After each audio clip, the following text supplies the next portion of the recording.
প্ৰথমতে ৰত্নগৰ্ভা তেজস্বিনী ফাউণ্ডেশ্যন আৰু ৰত্নগৰ্ভা তেজস্বিনী ফাউণ্ডেশ্যনৰ উদ্যোগত দিহানামৰ বিশ্ব অভিলেখ গঢ়িবৰ বাবে আমি যি নগাঁৱৰ পৰা তিনিচুকীয়ালৈকে এটি কেপ্টেইনৰ গ্ৰুপ আমি গঠন কৰি দিয়া হৈছিল। এই দুইটা তৰফৰ পৰা আমি আপোনালোকক সকলো সংবাদসেৱী লোকক ভক্তি ভৰা সেৱা নিবেদন কৰিছোঁ আৰু পৰমপিতা পৰমেশ্বৰৰ চৰণত প্ৰাৰ্থনা জনাইছোঁ সকলোৰে মংগল হওক, সকলোকে কুশলে ৰাখক। ইতিমধ্যে আমি কেইবাখনো সংবাদ মেলৰ যোগেদি যে আমি ৰত্নগৰ্ভা তেজস্বিনী উদ্যোগত আৰু অসমৰ দিহানামৰ নামতীসকলৰ সহযোগত 3 ভাগ নাম বিশ্ব অভিলেখ গঢ়াৰ প্ৰস্তুতি কৰিছিলোঁ আৰু সেই কথাখিনি আমি ইতিমধ্যে অসমৰ জনগণক আমি জনাইছিলোঁ প্ৰেছ মিট যোগে বা আপোনাৰ সামাজিক মাধ্যমৰ যোগে বিভিন্ন আমি মিডিয়াৰ যোগেদি এই কথাখিনি জনাই থৈছিলোঁ যে চলিত বছৰৰ 14 ডিচেম্বৰত আমাৰ এই অভিলেখ গঢ়াৰ কথাটো আমি সিদ্ধান্ত গ্ৰহণ কৰিছিলোঁ। কিন্তু আপোনালোকেও জানে যে হঠাতে আমাৰ প্ৰাণৰ শিল্পী জুবিন গাৰ্গ ডাঙৰীয়া নাইকিয়া হৈ গ'ল। সেই গোটেই বিষয়টোৱে আচলতে সকলোকে শোকত আচলতে মৰ্মাহত কৰি তুলিলে। তাৰ পাছত আমি এই বিষয়টোৰ লগত জড়িত হ'ব পৰাকৈ বা আখৰা এনেধৰণৰ কিছু কাম আমি স্থগিত ৰাখিবলগীয়া হ'ল। সকলোৰে মানসিকভাৱে আচলতে ভাঙি পৰিল। সেয়েহে আমি এমাহ 1.5 মাহ বিষয়টো স্থগিত ৰখাৰ বাবে বিষয়টো আগবঢ়াব নোৱাৰিলোঁ আৰু এতিয়া আমি আকৌ সকলো ওলাই আহিছোঁ কাম কৰিবৰ বাবে। গতিকে আমি চলিত বছৰত এই অভিলেখটোৰ দিনটো স্থিৰ কৰিব নোৱাৰিলোঁ, কিন্তু অহা বছৰ অৰ্থাৎ 2026 চনৰ 1 ফেব্ৰুৱাৰী তাৰিখে আমি এই অভিলেখটো গঢ়িম বুলি আমি সিদ্ধান্ত গ্ৰহণ কৰিলোঁ।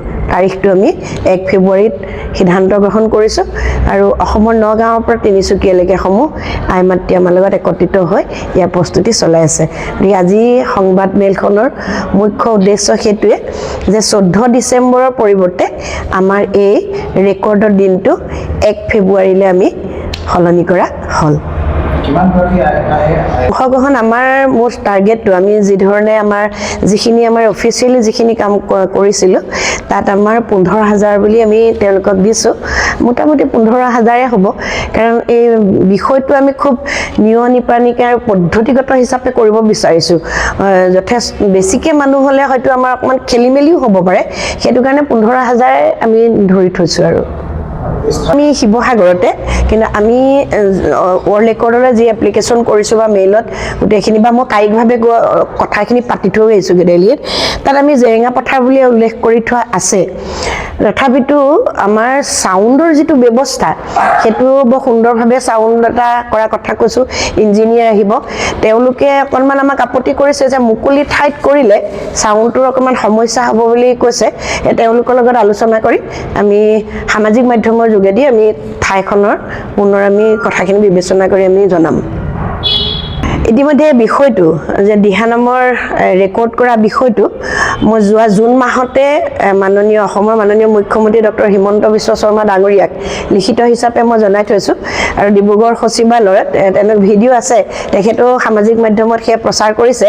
তেখেতে আমি এই কথাটো অৱগত কৰিছিলোঁ, কিন্তু তেখেতে মোক কৈছিলে যে পাছত কথা পাতিম বুলি কৈছিলে, কিন্তু এতিয়ালৈকে মোৰ লগত আকৌ দ্বিতীয়বাৰ কথা পতাৰ সুযোগ সুবিধা মিলা নাই বা তেখেতো ব্যস্ত হৈ আছে। কেনেধৰণে কি কৰে মই নাজানো, তথাপিতো কিন্তু আমি যিহেতু সকলো আপোনালোকে যি দেখিছে সকলো আমাৰ আৰু আছে ৰত্নগৰ্ভা তেজস্বিনীৰ এই উদ্যোগত ৰেকৰ্ড কৰিব লোৱা গোটেই বিষয়টোৰ এখেতলোক কেপ্টেইন সকলোৱে অত্যন্ত কষ্ট কৰিছে, প্ৰত্যেকগৰাকী কেপ্টেইনে কষ্ট কৰিছে। গতিকে আমি চৰকাৰে কি কৰে নকৰে আমি নাজানো, কিন্তু আমি বিষয়টোতো আগবঢ়াই নিব লাগিবই। গতিকে সেয়েহে আজি আমি সংবাদমেল যোগেদিও আপোনালোকক এই কথাটো মাননীয় মুখ্যমন্ত্ৰী ডাঙৰীয়াক এই কথাটো জনাইছোঁ যে যিহেতু আপোনাক মই কামটো আৰম্ভ কৰাৰ আগতে তেখেতক আচলতে মই জনাই লৈছিলোঁ আৰু সেইটো হিচাপে মই তেখেতক লগ কৰি সেই কথাখিনি জনালোঁ। গতিকে তেখেতে একো খবৰ খাতি দিয়া নাই। আজি আপোনালোকৰ যোগেদিও মুখ্যমন্ত্ৰী মহোদয়কো আমি এইটো কথা জনাব বিচাৰিছোঁ, যিহেতু নগাঁৱৰ পৰা তিনিচুকীয়ালৈকে সকলো মহিলা একত্ৰিত হৈ ওলাই আহিলে।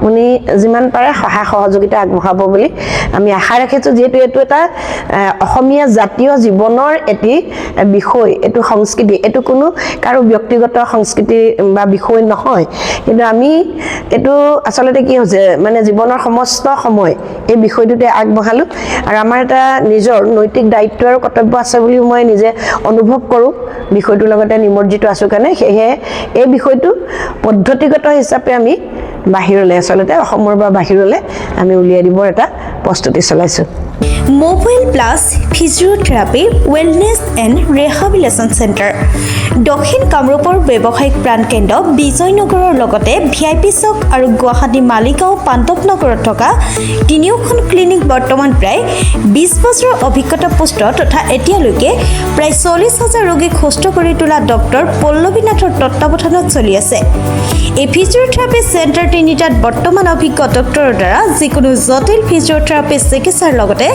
যিকোনো ৰোগীৰ ঘৰলৈ গৈ চিকিৎসা সেৱাৰ সুব্যৱস্থাও ৰাখিছে আমাৰ ঠিকনা mobile plus physiotherapy wellness and rehabilitation centre opposite ওপৰশালী বিজয়নগৰ SBI ব্ৰাঞ্চ আমাৰ VIP চকৰ ঠিকনাটো হ'ল VIP চক near VIP bus stop Borjhar Guwahati আমাৰ মালিগাঁও ঠিকনাটো হ'ল চেলাছ 360 physiotherapy and rehabilitation centre Maligaon Pandavnagar Guwahati 12 আমাৰ যোগাযোগ নম্বৰ হৈছে 8011744696